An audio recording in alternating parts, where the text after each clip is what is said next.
right. අයිබෝන් අපේ ආදරණීය දරුදරියන් වගේම ශ්‍රී ලාංකීය දරුවන්ගේ ජීවිත සාර්ථකත්වයේ කරා ගෙනියන්න උත්සාහ දරන වෙරදරන මේ අහිංසක දෙමාපියන් වෙනුවෙන් පුංචි වෙලාවක් අපි කතා කරන්න තීරණය කළා. ඒ හැම දෙයක්ම එක්ක අපි මෙතනදී විශේෂයෙන් ඉලක්ක කරගෙන ඒම් කරගෙන ඔබට මේ පණිවිඩය දෙන්නේ ශ්‍රී ලාංකීය 10 ශ්‍රේණියේ දරුවන් වෙනුවෙන්ම වෙන් කරපු නිවේශයක.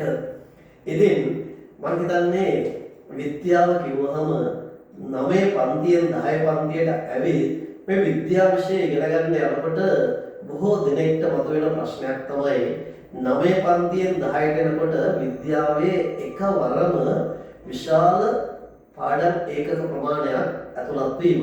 ඒ වගේම සංකීර්ණ විද්‍යාවේ ප්‍රවේද තුනක් යටතේ විද්‍යාව ඉගෙන ගන්න ලැබීම. ජීව විද්‍යාව, භෞතික විද්‍යාව, රසායන විද්‍යාව. මම හිතනවා මම මේ කතා කරන කාරණාව පිළිබඳ හොඳ අවධානයෙන් ඔබ අහගෙන හිටියොත් දෙමව්පියන්ට ඉතා වටින කරුණු කාරණා ටිකක් මේකෙන් ඔබට ගන්න පුළුවන් වෙයි කියලා. සමහර විට ඔබ ගොඩක් වෙලාවට දරුවා වෙනුවෙන් ගත්ත තීරණය නැත්නම් දරුවන් යම් තීරණයක් ගත්තේ ඒ හැම තීරණයක්ම තර්කානුකූලව හිතලා තාර්කිකව අනාගතේ වඩාත් හොඳම තීරණය මොකක්ද? එහෙම නෙමෙයි. මොකද අපි අහලා තියෙනවානේ අර යම් කිසි දෙයක් මිලදී ගන්නකොට ස්ථාන තුනකින් බලන්න. මොකද හේතුව අපි ඉස්සෙල්ලාම දැක්කම මේක හරි ලස්සනයි, ඒ තරම් දෙයක් ලෝකේ නෑ වගේ දැකලා අපි කීයකට හරි මේක ගන්නවා. හැබැයි තව තැනකට අපි යනකොට අපි දකිනවා ඒකම තව තැනක තියෙනවා. නමුත් අපි නිකමට හරි අපි මේ ගාන ඇහුවොත් අපේ රුපියල් 10000කට ගත්ත දේ තවත් තැනක රුපියල් 3000කට තියෙනවා. අපේ හිතට ඇති වෙන්නේ මොකද්ද? ලොකු වේදනාවක්. අන්නේ වේදනාවත් එක්ක අපිට එතනින් පස්සේ ජීවත් වෙන්න වෙනවා. මොකද අපි හිතනවා අපරාධයක් මං කළේ, මං තව ටිකක් කියවුවා නම් කියලා. ඒතර මේ සියලු දේවල් එක්ක තමයි අපේ ජීවිතේදී අපිට ගොඩක් වැදගත් දෙන්නෙක් ඉන්නවා. එක්කෙනෙක් තමයි ගුරුවරයා, අනිත් එක්කෙනා තමයි වෛද්‍යවරයා. ඒතර මේ දෙන්න හරියට තෝරගත්තොත් විතරයි දරුවෙක්ට තමන්ගේ අනාගත සිහින ඡය ගන්න පුළුවන් වෙන්නේ. දෙමව්පියෝ තමන්ගේ දරුවා ඒ ඉන්න ලස්සන අනාගතය දැකලා සතුටින් දවසක මියදෙන්න පුළුවන් වෙන්නේ. ඉතින් මේ සියලු දේත් එක්ක ඔබට තීරණයක් ගනිද්දී ඉතා වටින පන්තිය තමයි 10 පන්තිය. මම මෙතනදී පුංචි කාරණාවක් කියන්නම්. මොකද හේතුව මේ වෙලාව තමයි ඔබ හරි තීරණයකට එළඹෙන්න ඕන මොහොත.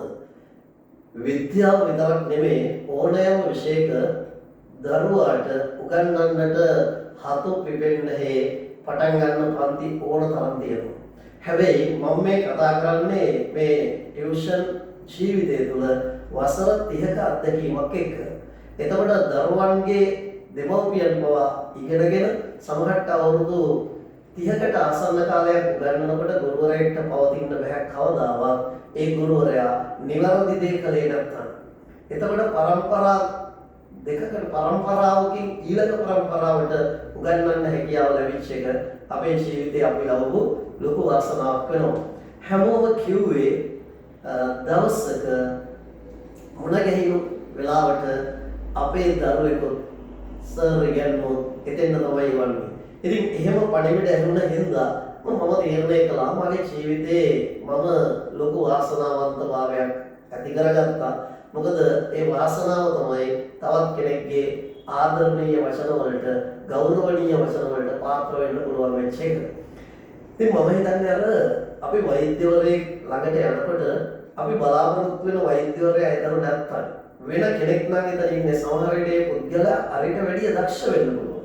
ඒ වුණාට අපේ හිතට සැටිස්ෆැක්ෂන් එකක් නැත්තම් අපි එදාට අසනීප තියාගෙන බේත් ගන්න නැතුව ගෙදර යනවා. ඒ හින්දා තමයි කියන්නේ ඔබ වෛද්‍යවරයෙක්ගෙන් බෙහෙත් ගන්නකොට ඔබේ වෛද්‍යවරයාගේ හැකියාව දක්ෂතාවය විශේෂයෙන් සලකන්න. ඔහුගේ තියෙන ප්‍රවීණත්වය ගැන බලන්න. එතකොට ඔබ එහෙම නැතුව ආධුනික වෛද්‍යවරයෙක් ළඟට ගිහිල්ලා නැත්නම් සුදුසුකම් නැති වෛද්‍යවරයෙක් ළඟට ගිහිල්ලා ඔබ ප්‍රතිකාරයකට ගන්නවා නම් ඔබ ඒ වෛද්‍යවරයා ළඟට යන්න ඔහුගේ බෙහෙත් ගන්න. ඔහුට මුදලක් ගෙවන්න. මොකද හේතුව වෛද්‍යවරයා ජීවත් හේතු නිසා. හැබැයි ඔබ ඒ බෙහෙත් තුණ්ඩු අරගෙන ෆාමසියට යන්න. ඒ ෆාමසියට දීලා ෆාමසියෙන් බෙහෙත් තරන් ෆාමසියට මුදල ගෙවන්න. මොකද ෆාමසිකාරයා ජීවත් හේතු නිසා. ඔබ මේ බෙහෙත් ටික ඔබේ අතේ මිට මොලවගෙන ගෙදර යන්න. එහෙම යනකොට අසල තියෙන කාණුවකට මේ බෙහෙත් ටික විසි කරන්න. මොකද ඔබ ජීවත් හේතු නිසා. පළවෙනි දේ අපේ ජීවිතයේ වටිනම දේ ඔබ දන්නවා අපේ ජීවිතය. අපි අපේ ජීවිතයට ආදරය කරන්න ඕනේ. එහෙම ආදරය කළොත් අපිට පුළුවන් ලස්සන ගමනක් යන්න. ඉතින් මේ සියලු දේවල් එක්කයි අපි මේ ගමන සැලසුම් කරලා තියෙන්නේ.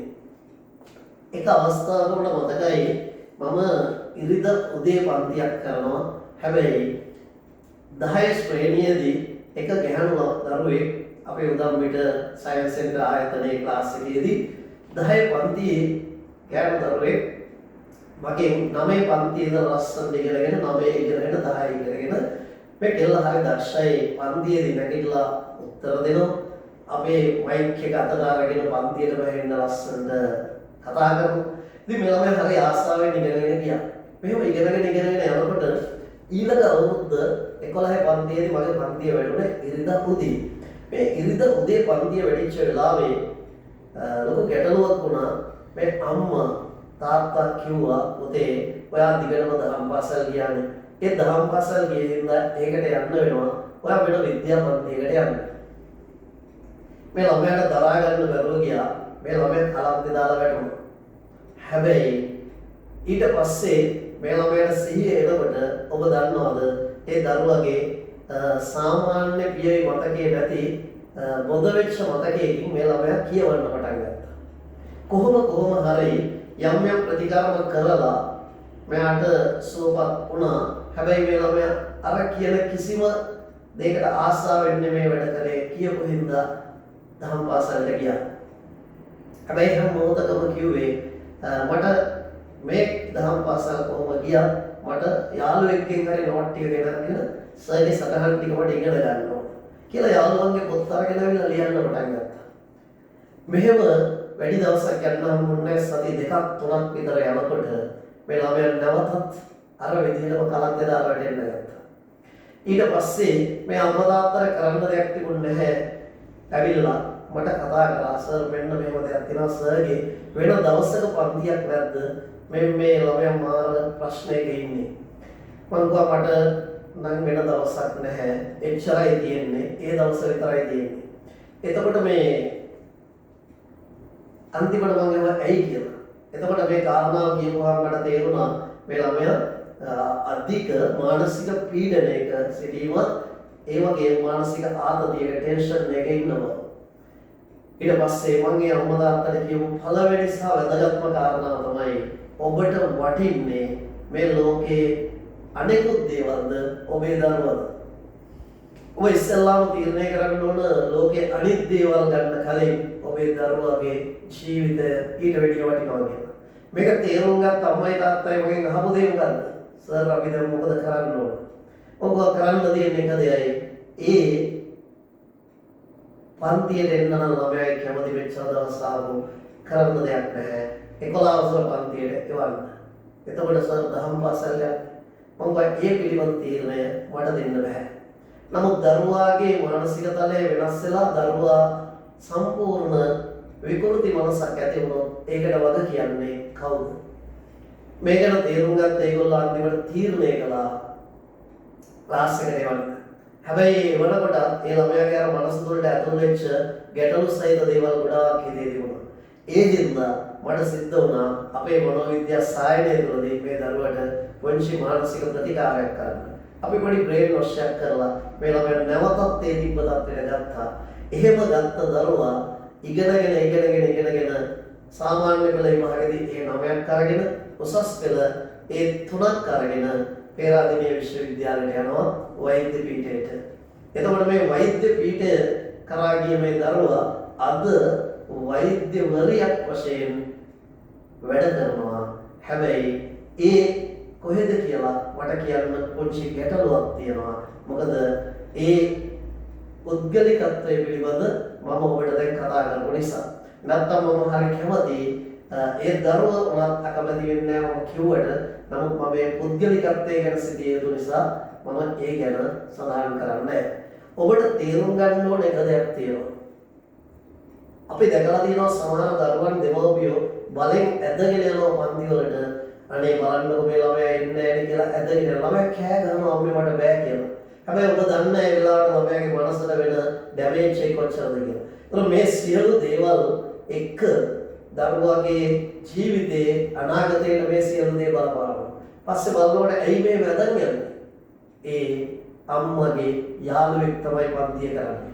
ඒ යාළුවා අම්මත් එක්ක තරහ වෙයි නැත්නම් අම්මත් එක්ක හිත අමනාප වෙයි කියලා දරුවාගේ ජීවිතේ ඒ වෙනුවෙන් කැප කරන්න හදනවා. මේක කොච්චර දුරට සාධාරණද කියන එක ඔබට හිතන්න මොහොතක් මම ඉඩ දෙන්න. ඒ ගැන කල්පනා කරලා බලන්න. අපේ පන්තියට කවදාවත් දරුවෙක් ආවේ නැහැ අකමැත්තකින්. ආවේ හරිම සතුටකින්. ඊළඟ දවසේ එනකම් බලාගෙන ඉන්නවා. ගෙදර අම්මලට කියන්නේ අම්මේ විද්‍යාපන්තිය එන්නේ නැහැ ඉක්මනට මං හරි ආසයි යන්න. කවදාවත් පන්තියකට යවන්න බැරි වෙච්ච දරුවෝ පළවෙනි දවසේ එක්කන් ආවට පස්සේ ඒ දරුවන්ගේ ආසම තන විද්‍යාපන්තිය වුණා. මේ සියලු කාරණා ඔබට දැනේවි ඔබේ දරුවා පන්තියට එක දවසක් ආවොත් මේ ගැන ඔබට කියන්නේ ඔබ දවසක කනගාටු වෙනවා මෙච්චර chance එකක් ලැබිලා මගේ දරුවා මම මේ විද්‍යාපන්තියට යවුවේ නැහැ කියලා. මොකද ඔබ මතක තියාගන්න පාසල තුල හෝ ඕනෑම තැනකදී උගන්වනවා පැහැදිලිව විෂය. හැබැයි හැමතැනම නෙමෙයි සමහර තැන්වල ඉතාම පැහැදිලිව මේ දේවල් කතා කරනවා. ජීවිතය කියලා දෙන්නේ හරි අඩුයි. ජීවිතය කියලා දෙන්නේ නැතුව ඒ දරුවා මොන තරකට ගියත් වැඩක් නැහැ. වෛද්‍යවරයෙක් වුණත්, ඉංජිනේරුවෙක් වුණත්, නඩුකාරයෙක් වුණත් වැඩක් නැහැ.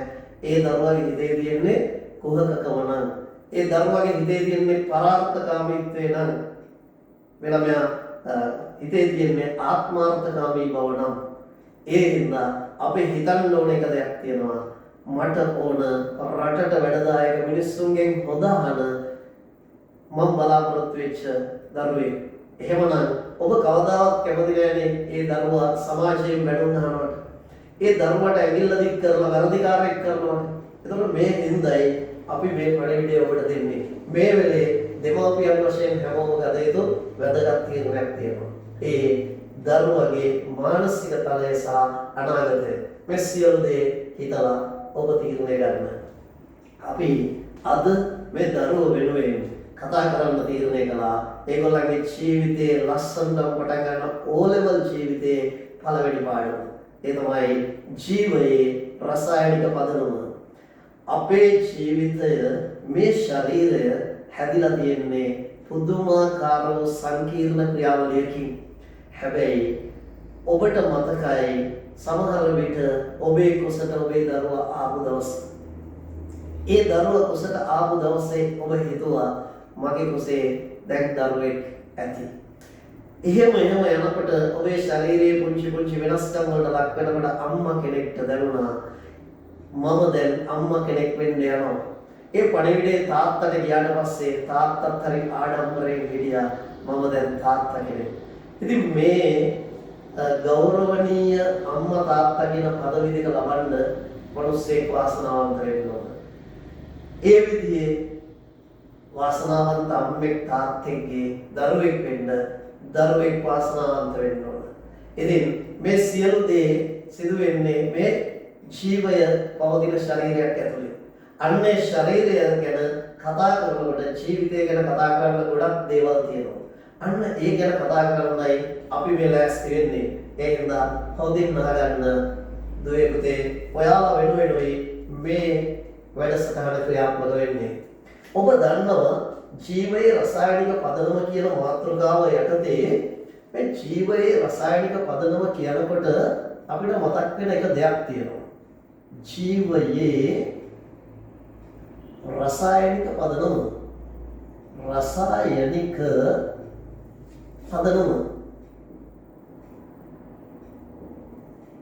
දැන් මේක දිහා බලනකොටම ඔයාලට පෙනේවි එක්තරා දෙයක්. අපි මේ කතා කරන්නේ ජීවය ගැන. අපි දන්නවා අපි මේ අවුරුද්දේ ඉඳලා විද්‍යා ප්‍රභේද 3ක් තියෙනවා. නමුත් ඉස්සෙල්ලාම දාලා තියෙන්නේ මොකද්ද? ජීව විද්‍යාව. तर මේ මාතෘකාව අයිති වෙන්නේ ජීව විද්‍යාව කියන කොටසට.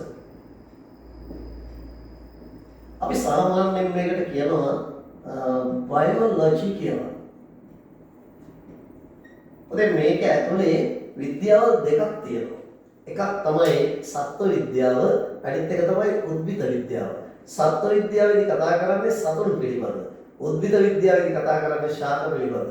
මේ දෙගොල්ලම ගැන කතා කරන හින්දා අපි මේකට කියනවා ජීව විද්‍යාවවත් බයෝලොජි කියලා. දැන් සමහරට A level science කරන ළමයෙක්ගෙන් අහුවාම ඔතේ මොනවද A level කරන්නේ? බයෝනේ. හරි උජාරුවෙන් කියන්නේ. ඔය maths කරන science කරන අය එහෙම ඉස්කෝලේ ඉන්නකොට දැන් ඔය පොඩි නංගි ළමල්ලාගේ පන්ති ළඟේ maths කරන අයියා කෙනෙක් යනවා කියන්නේ. එයා යන්නේ නිකන් මෙහෙම යන්නේ. එයාට තේරෙනවා අපි maths කරන්නේ. අපි බයෝ කරන්නේ. එහෙම යන්නේ. සමහරට පොඩි මල්ලි කෙනෙක්ට වුණාම බයෝ කරන්න කිව්වම මොකක් කල්පනා කරනවා මේ අක්කා බයේද මේ ඉගෙන ගන්න. එයාට හිතනවා බයේද කියලා. බය නෙමේ බයෝ. මේ ජීවිතේ ලස්සනම කොටසක්. මේක ලස්සනට අහගන්න. මම ලස්සනට කියලා දෙන්න. අපි මෙතනදී පැහැදිලිව කතා කරන එක දෙයක් තියෙනවා දරුවෝ. ඒ තමයි ඔය ජීවියෙක් ගත්තාම අපි වැඩි ඕනේ නැහැ. අපි ගමුකෝ මිනිහෙක්ම. right. මේ මිනිසෙක් සැලකුවොත් හරි. මෙයාට අමුතු අසනීපයක් තියෙනවා කියලා හිතන්න එපා. මම මේ කියන ටික චොට්ටක් ඔබ බලා ගන්න. හරි. දැන් හිතන්න මෙහෙම. මිනිහෙක් ගත්තාම මෙයාගේ ශරීරයේ නිර්මාණය වෙලා තියෙන්නේ මූලද්‍රව්‍ය කීයකින් වගේද? මූලද්‍රව්‍ය පොතේ 25ක් විතර තියෙනවා. සාමාන්‍ය අපේ ශරීරයක් නිර්මාණය වෙච්ච මූලද්‍රව්‍ය තියෙනවා 25ක් විතර. හැබැයි ඒ 25න් අපේ ශරීරයකට වැඩිපුර ඕන වෙන මූලද්‍රව්‍ය තියෙනවා, අඩුපුර ඕන වෙන මූලද්‍රව්‍ය තියෙනවා. ඒක මොනවද ශරීරයක තියෙන වැඩිපුර මූලද්‍රව්‍ය? ඉතා වැඩිපුර අවශ්‍ය වෙන මූලද්‍රව්‍ය කීපයක් තියෙනවා. එකක් තමයි වැඩිපුරම අවශ්‍ය වෙන්නේ ඔක්සිජන්. ඒ කියන්නේ අපේ ශරීරයේ වැඩිපුරම තියෙන මූලද්‍රව්‍ය ඔක්සිජන්. සංකේතයේ කැපිටල් O. ඊට පස්සේ දෙවනියට තියෙන මූලද්‍රව්‍ය තමයි කාබන්. හොඳට අහගෙන ඉන්න. ඔයාලට මේ මම කතා කරන දේ බලාගත්තාම ඔයාලට පාඩම් කරන්න දෙයක් නැහැ. කාබන් තමයි දෙවනියට තියෙන්නේ. ඊට පස්සේ තුන්වෙනියට තියෙන මූලද්‍රව්‍ය තමයි අපි සාමාන්‍යයෙන් හඳුන්වන්නේ හයිඩ්‍රජන්. හයිඩ්‍රජන් සමහර අය මේකට ටයර්ම දාලා දෙනවා. ඒ ගැන අවබෝධයක් නැති අය. Hydrogen H. ඊට පස්සේ තවත් තියෙන මූලද්‍රව්‍යයක් ඒ තමයි නයිට්‍රජන්. අන්න එතනදී ට එන්නේ නයිට්‍රජන්. බලන්නකො මේ කතාව. අපේ ශරීරයේ තියෙන මූලද්‍රව්‍ය වලින් වැඩිපුරම අන්තර්ගත මූලද්‍රව්‍ය හතර මේ නයිට්‍රජන් කැපිටල් N. දැන් ඔබ මගෙන් අහයි සර් කොහොමද මේක වැඩිපුර තියනවා කියන්නේ? ඒ තමයි පොතේ ඔක්සිජන් කියන මූලද්‍රව්‍ය ශරීරය තුල තියෙනවා 65%. ඔන්න මතක තියාගන්න මේ කතාව හොඳට අහගන්න 65%. එතකොට කාබන් තියෙන්නේ 18%යි. හයිඩ්‍රජන් තියෙනවා 10%ක්. ශරීරය තුල තියෙන නයිට්‍රජන් ප්‍රමාණය වෙන්නේ 3%යි. ඔබ හිමෙන් සීරුව මේ ටික එකතු කළොත් ඔබට එනවා 96ක්. එතකොට තා කීයක් ඉතුරුද? 4ක් ඉතුරු වෙනවා. අන්නේ ඉතිරි 4 ඉතිරි වෙන 104ක් තියෙනවානේ. ඒ 104 මොනවද? වෙනත් මූලද්‍රව්‍ය. එතකොට මේට අමතරව වෙනත් මූලද්‍රව්‍ය තියෙනවා. හැබැයි ඊටාම සුළු වශයෙන් තමයි තියෙන්නේ. ඒ මොනවද වෙනත් මූලද්‍රව්‍ය තියෙන්නේ? ඒ තමයි මෙන්න මේ මූලද්‍රව්‍ය. पोटेशियम ඔබ සංකේත දන්නවා. Sodium, calcium, magnesium. බලන්න හර ලස්සන ලියන්නේ. Potassium, sodium, calcium, magnesium. ඔට්ට සෝමේ කැලේ මැද්දේ. ඊට පස්සේ තව තියෙනවා මූලද්‍රව්‍ය මොනවද? යකඩ. ඒක ඇතුලේ යකඩක් තියෙනවා. ෆෙරස්. ඊට පස්සේ තියෙනවා සල්ෆර්. තව තියෙනවා ෆොස්ෆරස්. නෙමෙයි ෆොස්ෆරස්. ඊට අමතරව තියෙනවා ක්ලෝරින්. බලන්න හර ලස්සනට මොකද දෙයක් ඔය විදිහට මූලද්‍රව්‍ය වලින් තමයි අපේ දේහයක් හැදෙන්නේ. එතකොට මූලද්‍රව්‍ය එකතු වුණාම මොනවද ධර්ම හැදෙන්නේ? මූලද්‍රව්‍ය එකතු වුණාම හැදෙන්නේ මොකද සංයෝග. ඔබ දන්නවා මූලද්‍රව්‍ය දෙකක් හෝ ඊට වැඩි ගණනක් එකතු වුණාම හැදෙනවා සංයෝග. මොනවද මේ සංයෝග? රසායනික සංයෝග. අන්න ඒක නිකන් කියන්නේ මේකට කියනවා රසායනික සංයෝග.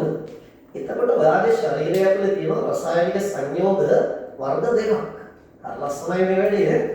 එතකොට මේ රසායනික සංයෝග වලින් අපේ ශරීරයේ තියෙන එක වර්ගයක් තමයි කාබනික සංයෝග. ඕම් බලන්න. කාබනික සංයෝග. කාබනික සංයෝග. ඇයි මේකට කාබනික සංයෝග කියන්නේ? කාබන් මූලද්‍රව්‍ය අඩංගු වෙනවා නම් අපි ඒක හඳුන්වන්නේ කාබනික සංයෝග. සරලව කාබන් මූලද්‍රව්‍ය අඩංගු නොවෙනවා නම් ඒකට කියන්නේ අපි අකාබනික සංයෝග. එතකොට මේ කාබනික සංයෝගයි අකාබනික සංයෝගයි කියලා දෙකක් තියෙනවා.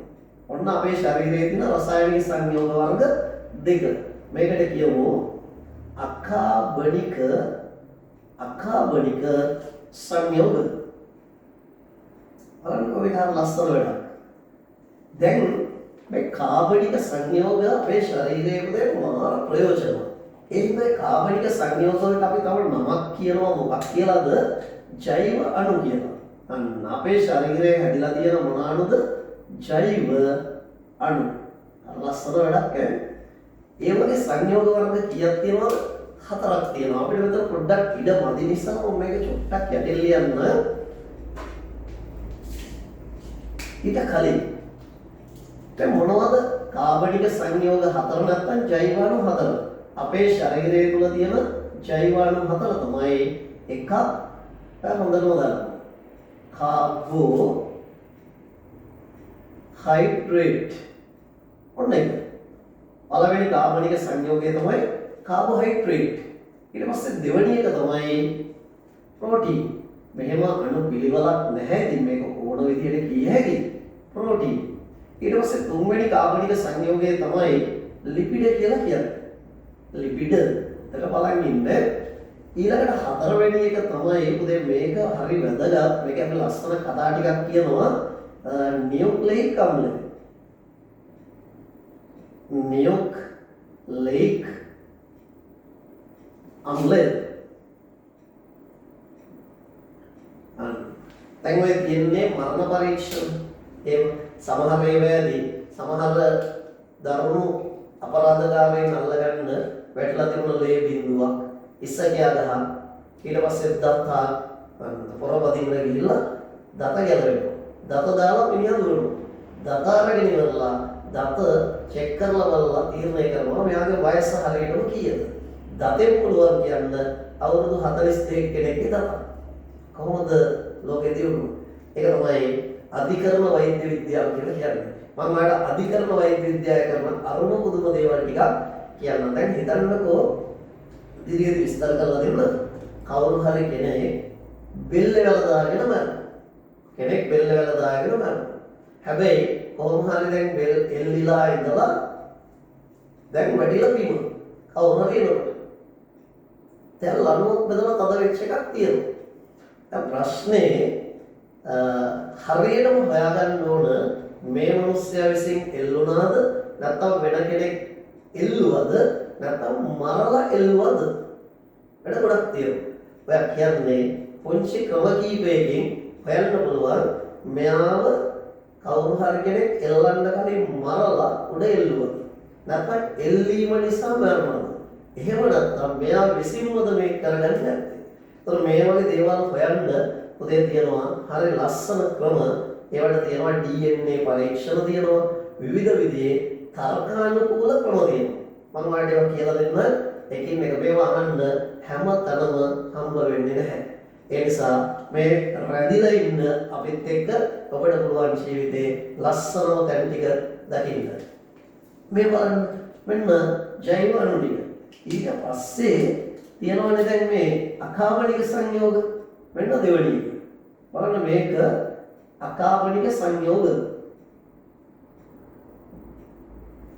අකාබනික සංයෝග. හරි. ඒ කියන්නේ කාබන් මූලද්‍රව්‍ය අඩංගු නොවන සංයෝග. දැන් අකාබනික සංයෝග තමයි එක ප්‍රධාන අකාබනික සංයෝග අපිට තුනක් තියෙනවා. මොනවද අකාබනික සංයෝග තුන? එකක් තමයි ජලය.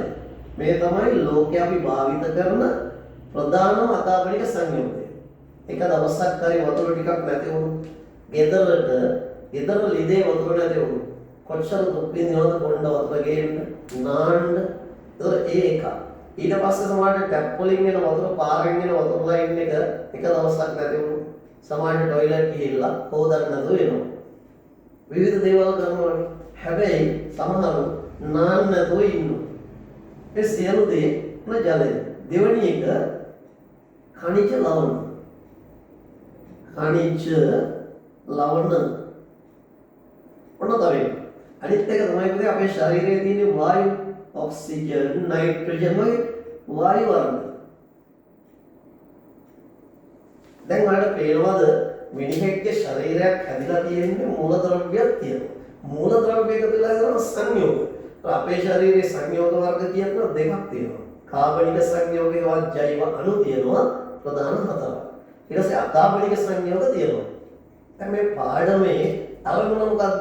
මේ පාඩමේ අරමුණ තමයි මෙන්න මේවා පිළිබඳ කතා කරගෙන යන එක. එතකොට සම්පූර්ණ කාබෝහයිඩ්‍රේට් වල ජීවිත කතාව. පොතක හර ලස්සනයි. කාබෝහයිඩ්‍රේට් වර්ග තුනක් තියෙනවා. මොනොසැකරයිඩ්, ඩයිසැකරයිඩ්, පොලිසැකරයිඩ්. ඊට පස්සේ කාබෝහයිඩ්‍රේට් හඳුනා ගන්න පරීක්ෂණ තියෙනවා. ග්ලූකෝස් හඳුනා ගැනීමේ පරීක්ෂණය, පිෂ්ඨය හඳුනා ගැනීමේ පරීක්ෂණය, සුක්‍රෝස් හඳුනා ගැනීමේ පරීක්ෂණය. එතකොට මේ දේවල් හැමෝම කියලා දුන්නට මතක හිටින්නේ නැහැ. මේවාදී අපි හරි ලස්සන උපක්‍රම පාවිච්චි කරනවා. ඔබට මේක ඉතාම පහසුවෙන් මතක තියාගන්න. අපිත් එක්ක හරියට මේ වැඩ කොටස කළොත් ඔයාට ඔබ ශ්‍රී ලංකාවේ කුමන පාසලකට ගියත් ඔබ දිනනවාමයි. ඒ හොඳට ඔළුවේ තියාගන්න අපිට පුදුම හැකියාවක් තියෙනවා. මේ ලෝකේ ඉන්න බොහෝ මිනිස්සු ඒ හැකියාවේ ප්‍රයෝජන ගන්නේ නැහැ. ප්‍රයෝජන නොගෙන ජීවිතේ සමුගන්නවා. හැබැයි සමහර අය තමන්ගේ උපරිම දක්ෂතාවය ලෝකෙට පෙන්නලා ලෝකෙම දිනලා මේ ලෝකෙන් යනවා. ඔබ හිතන්න අයිසෙක් නිව්ටන්, ඇල්බර්ට් අයින්ස්ටයින් මේගොල්ලෝ ගැන ඇයි අපි තාම කතා කරන්නේ? ඔයා හිතන්න ඔයාගේ සමහර විට ගමේ මීට අවුරුදු 2කට 3කට කලින් මිය ගිය පුද්ගලයෙක් කවුරුත් සමහර වෙලාවට සමහරු ගැන කතා කරනවාද කියන්නේ. මොකද මේ පුද්ගලයා රටට පළදායී දෙයක් කරලා ගියේ නැහැ. නිව්ටන් ගැන ඇයි අපි මෙච්චර කතා කරන්නේ? මුළු ලෝකෙම කතා කරන්නේ. ඇයි එහෙම කතා කරන්නේ? ඔහු අපට වටින දෙයක් දුන්නා. ඒ මිනිස්සු සදා අමරණීයයි. පුදුමයි. මේ වගේ සුවිශේෂී පුද්ගලයෙක් ඉන්නවා. දැන් අපේ ලංකාවේ අපේ සමුගත්ත පුද්ගලයෙක් හිටියා මේ මෑතකදී මහාචාර්ය කාලෝ ෆොන්සේකා. ඔබ දන්නවද කාලෝ ෆොන්සේකා කියන්නේ ලංකාවේ අසීමිත විද්‍යාව පිළිබඳ විවිධාකාර පර්යේෂණ කරපු කෙනෙක්. ඒක විවිධ බැලුම් වලට ලක් වුණා. විවිධ දේවල් නමුත් කෙලින් කතා කරපු කෙනෙක්. හැම දෙයක් පිළිබඳව ඔප්පු කළා. කාලෝ ෆොන්සේකා එක අවස්ථාවක ගිනි පෑගලා පෙන්නනවා. ගිනි පෑගීම සිදු කරනවා. රටම හෙල්ලෙන්නේ. ඒ අවස්ථාව මම ඔබට පෙන්නන්නම් එක වෙලාවකදී ඒකේ කතාව කියන්න. මේක කළාට පස්සේ එක ගෑනු කෙනෙක් කැලණිය කැම්පස් එකට ඇවිල්ලා මහාචාර්ය කාලෝ ෆොන්සේකාට අභියෝග කරනවා. එයාගේ ගේ ළඟ කාන්තාවක් ඉන්නවලු. එයාගේ බඩේ අල්පෙණිති වගේ කටු නිපද වෙනවා. මේක මාර ප්‍රශ්නයක්. කෙනෙක්ගේ බඩේ කොහොමද පුතේ ලෝහ වර්ග හැදෙන්නේ? කාලෝ ෆොන්සේකා සර් කියනවා රයිට් යාව එක්කන් එන්න. එක දවසක් විශ්වවිද්‍යාලයට මේ කාන්තාව එක්කන් ආවම ළමයි සියලු දෙනා ඉස්සරහා මේ පරීක්ෂණය සිදු කරනවා. ඔබ ආසයි නේද මේක දැනගන්න? අපිත් එක්ක සම්බන්ධ වෙන්න. ඔබට මම මේ කතාව සම්පූර්ණ කියන්න. පේරාදෙණිය විශ්වවිද්‍යාලයේ හල්මන් ඇල්ලු හැටි ඔබ දන්නේ නැහැ නේද? හල්මන් අල්ලපු හැටි මම ඔයාලට කියලා දෙන්න. මේව මහා පුදුමාකාර වටින දේවල්. මෙහෙම කරුණු අපිට ඉස්සරහට බොහෝ දේ කතා කරන්න තියෙනවා. එක අවස්ථාවක ලංකාවේ මේ අම්මලා දන්නවා ඇති ඝන දෙවි රූප කිරි බොනවා කියලා සුවිශේෂී කතාවක් ගියා. එතකොට මේ ඝන දෙවි රූපයකට කිරි හැන්දක් ලං කරපුවාම කිරි හැන්ද අතුරු දහනවා. එහෙම වෙන්නේ කොහොමද? බොන්න පුළුවන් ජීවියෙක් වෙනවා. නමුත් මේ මැටි වලින් හදපු පිළිමයක් කොහොමද කිරි බොන්නේ? මේක පිළිබඳව ලොකු ප්‍රශ්නයක් තියෙනවා. නමුත් අපි ඒකට උත්තරේ විද්‍යාත්මකව හොයාගත්තා. එක අවස්ථාවක මොනාලීසා චිත්‍රය අඟපු චිත්‍රය අඩන්න පටන් ගත්තා. මාතර කිට්ටුව එක නිවසක ඉස්සරහ කාමරේ සිමෙන්ති පොළවෙන් ලේ පිට වෙන්න පටන් ගත්තා. සිමෙන්ති පොළවෙන් රුධිරය එන්න පටන් ගත්තා. කතරගම කිට්ටුව ගෙවල් වලට එක අවස්ථාවක් ගෙවල් වලට ගිනි තියනවා. ගිනි තියන කෙනෙක් නැහැ. ගෙවල් ගිනි ගන්න පටන් ගන්නවා. භූත අවතාරයක් විසින් ගිනි තියනවා. මේ භූතය අල්ලන්න ගිය ලස්සන කතාව මම ඔයාලට කියලා දෙන්නම්. පොල්ගහ වෙල යකෙක් හිටියා. ඒ යකා කට අරමුවාම දත් දෙකක් ඉස්සරහට එනවා. අන්න යා පිළිවෙල පරීක්ෂණ කරනවා පේරාදෙණියේ වෛද්‍ය පීඨයෙන් පරීක්ෂණ සිද්ධ වෙනවා. මේ සියලු දේ ඔබට මේවා දැක ගන්න දැනගන්න මේකේ විද්‍යාත්මක පදනම දැනගන්න දේ ඔබ එනවනම් එන්න තියෙන තැන මෙතන. වෙන කිසිම තැනකින් මේවා ඔබට හෙළි වෙන්නේ නැහැ. එහෙනම් අපි ඒ සියලු දේත් එක්ක ඔබ 10 11 අවුරුද්දක අපි රැඳිලා හිටියොත් ඔබව ජීවිතේ පුදුමාකාර දැනුමක් තියෙන තැනකට අපි ගෙනියනවා විෂයත් එක්ක. මේ විෂය කතා කරන්න ගත්තේ එතන ඉඳලා ඔබට ආසයි නම් පාඩම් මේ විදිහට ඉගෙන ගන්න ඔබට පුළුවන් අපිත් එක්ක සම්බන්ධ වෙන්න. අපි පන්ති කරන ප්‍රධාන ස්ථාන දෙකක් තියෙනවා. මේරිගම ගුරුකුල අධ්‍යාපන ආයතනය, උදම්මිට සයන්ස් සෙන්ටර් අධ්‍යාපන ආයතනය. ඔය දෙකෙන් එකකට සම්බන්ධ වෙන්න පුළුවන්. ඔන්ලයින් පන්ති අපි සිදු කරනවා වසර පුරාම 10 11 ඔබට ඔන්ලයින් වලට සම්බන්ධ වෙන්න පුළුවන්. ලංකාවේ කොහේ හිටියත් ඔබ දකින්න දුරකථන අංකයට කතා කරලා ඔබට පුළුවන් ඔන්ලයින් පන්ති හරහා මේ සියලු දේ ඉගෙන ගන්න. එහෙනම් හැමෝටම සුබපතන වගේම ආරාධනා කරනවා ජීවිතේ දිනන්න අපිත් එක්ක සම්බන්ධ වෙන්න.